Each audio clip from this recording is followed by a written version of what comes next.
A top star has quit AEW. The face of the Revolution winner was decided on Dynamite. And a surprise team has been added to a Revolution title match. Stay tuned. Lots kicking off on Dynamite last night. It was the go-home before Revolution this weekend. And lots and lots of things happened. We're going to get through it all in the news. But one thing that was like, what is going on, Adam? Can't believe it. It involves Eddie Kingston. Eddie Kingston quitting What? AEW. Lexi Nair asking Eddie Kingston in an interview after Dynamite what went down with him and Ortiz during the ladder match. And then Kingston doesn't say anything except, I quit AEW, peace. And he walks out the door, he's gone. She's like, what the hell's going on, man? She's all confused, and he is off to Ring of Honor because he's not actually quitting AEW. No. But he's gonna be a staple of that brand and everything. I think they've really messed up with Eddie Kingston. I still expect him. I really hope I'm right here to be the man to dethrone MJF eventually. But I think he'll put in a bit of a shift in Ring of Honor first before he gets there. Yeah, I think so as well. I think having Eddie Kingston in Ring of Honor is it's a really good name to have in Ring of Honor to build it up as well. So that's not necessarily a bad thing. I mean, over the weeks he's been teasing that he's been unhappy with AEW and he's working in AEW and what he's doing in AEW. So it feels like that's all been building to this that's happened last night. He's just been announced for this AEW reality show. Oh yeah, that's a good. How's that going to work? Point, actually. That's a very good point. He's not going to be backstage anymore. No. Well, maybe he won't be on there. Don't know. I agree. I think he's a great name for Ring of Honor. He's a reason to tune in and everything. I just think it's maybe a little bit of I don't want to say a waste because it sort of devalues Ring of Honor by me saying that. No, screw it. It's a waste. It's a waste. He's so good. But imagine the moment when he comes back. Well, exactly. That's it. I guess if he goes over to Ring of Honor, he can do his own thing and not feel like he's lost in the shuffle of what's going on in AEW because he's now on Ring of Honor doing his own thing as well. So then when he finally does come back and have something solid to do, I think that's just more of a good thing for Eddie Kingston in the long run. I think he's going to be there for some time as well, because I think MJF is going to have this sort of JBL-esque lengthy title reign where he wins skin of his teeth every time, shenanigans non-stop, best heel in the biz and all that. He just wins hook or crook, and then Eddie Kingston comes in and finally beats him clean. But I think that's probably over a year away. I think so too. I think MJF needs to have some sort of, as he's been calling it, like the reign of terror, like the sort of Triple H thing, and as you were saying, the JBL thing as well. And I think to really build him up as a credible villain within, I mean, he's already a credible villain within the company, but I mean, he seems to find ways to do stuff more dastardly by the week. His actions need to back up his words, and that needs to happen over a prolonged period of time, and I think that's exactly what they'll do with him, expect him to hold the belt for some time to come. Yes, but however, speaking of Eddie Kingston, he was in the ladder match last night. He was. And the face of the Revolution ladder match winner was decided last night on Dynamite. So it's Powerhouse Hobbs. He will receive an AEW TNT Championship match on next week's Dynamite after winning the 8-man, face of the Revolution ladder match. He outlasted, oh my God, it was an insane match with some really insane talent in it. You've got Eddie Kingston in there, Ortiz, and them two they disregarded going for the brass ring and just went and absolutely battered each other instead. You had Sammy Guevara in there, Action Andretti, Konosuke Takeshita, AR Fox and Commander, which I think may have been the first time a lot of people have seen Commander. My goodness gracious me, what a mental man. Yeah, he's nuts. He's really, really good though. Late in the match, Hobbs prevented Takeshita from retrieving the brass ring by he plowed into the ladder with a charging shoulder block because he's an absolute tank, and then he knocked Takeshita off. Hobbs climbed up and retrieved the ring. It makes sense. I would have loved to have seen Takeshita win that brass ring. I think there's a lot of good things on his horizon anyway, especially with Don Callis getting involved with in stuff with him.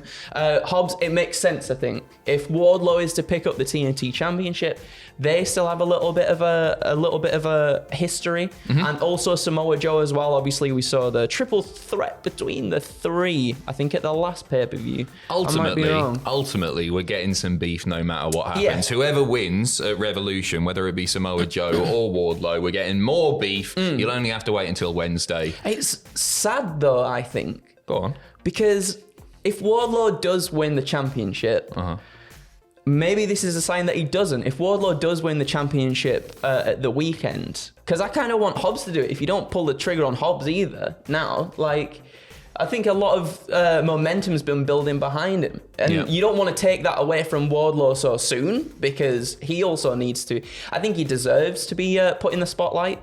Because of what's happened in the past. Yeah, they do. I guess it's quite a nice problem to have, in that I wouldn't be unhappy if either man won. I think Samoa Joe is going to drop the title one of the days. I'm just not sure which one. To me, it probably makes more sense to have Joe retain at the pay-per-view. That's what I'm thinking as well. And then lose it on Dynamite, and then Joe goes and does his Ring of Honor stuff. He's going to be down there a bit. I sort of would have liked it for this brass ring thing to be like the Money in the Bank thing, where you can hold on to it for a little bit and then sort of tease a little, but then go off and build yourself up to like then cash it in and whatever. Who knows? We'll see what happens. First time it's been done on Dynamite as well. Yeah, it is. I mean, it's feels already weird. It feels weird to call it the Face of the Revolution ladder match when it happens on Dynamite. It happens on Dynamite. And the payoff is on Dynamite. Yeah, right. Yeah. If the match happened on the pay-per-view, you can get away with that. On the face of the pay-per-view, it's completely irrelevant. Never mind. Whatever. We are sticking with Revolution, however, and a new team has been added to the four-way title match at the pay-per-view. So Orange Cassidy and Danhausen are the fourth team in the AEW World Tag Team match at Sunday's Revolution. They won the Casino Battle Royale, obviously, with last week the Firm taking out Trent and Chuck. They were introduced into the match to take over for their Bezzy mates. They last eliminated the Butcher and the Blade to win the Battle Royal, and then after the match they were attacked by the Guns, who are the champions now, and fellow challengers Jay Lethal and Jeff Jarrett too, until the boys, the Scissory boys, came and made the save. I'm looking forward to this. I think it should be excellent. I think and I'm hoping this is the case as well. I hope this is the showcase that Danhausen deserves on pay-per-view too. I think Danhausen's been underutilized on AEW, and I don't think necessarily the wider audience has seen how much of a good wrestler he actually is, because I don't think he's been given too many opportunities to really prove that on TV. I agree, but at the same time, he's sort of proving his worth in that right now, I don't even think he needs to prove he's a good wrestler. He is a good wrestler. Yeah. We all know he's a good wrestler. Maybe the more casual audience don't know he's a good wrestler. But he's proving his work because he's just shifting loads of merch. Orange Cassidy's doing the exact same. He's sort of like, he's got his slot in AEW and it's working for him right now. It would be good to see him do some cool stuff. Do you think they got any chance of winning at the pay-per-view? No, I don't think so. No. I don't think so. I think it will be one of those moments when we saw like the triple threat match with Omega, Pac, and Orange Cassidy as well. I think we'll get teases that it's going to happen. They'll put tremendous work into the match and really make people believe. Because I know there's a lot of people that doubt them being good wrestlers just because they're there for comedic value or whatever. Yeah. But and if a lot that of works people doubt them. Cool. Yeah. I mean, Cassidy also, it's worth mentioning, I think Cassidy put in double duty last night because he beat Big Bill as well. Yep. So I'm looking forward to see what they do. However, Adam, Someone wasn't particularly happy, maybe. They definitely commented afterwards at least. Anyway. Cash Wheeler tweeting, you all miss us or something?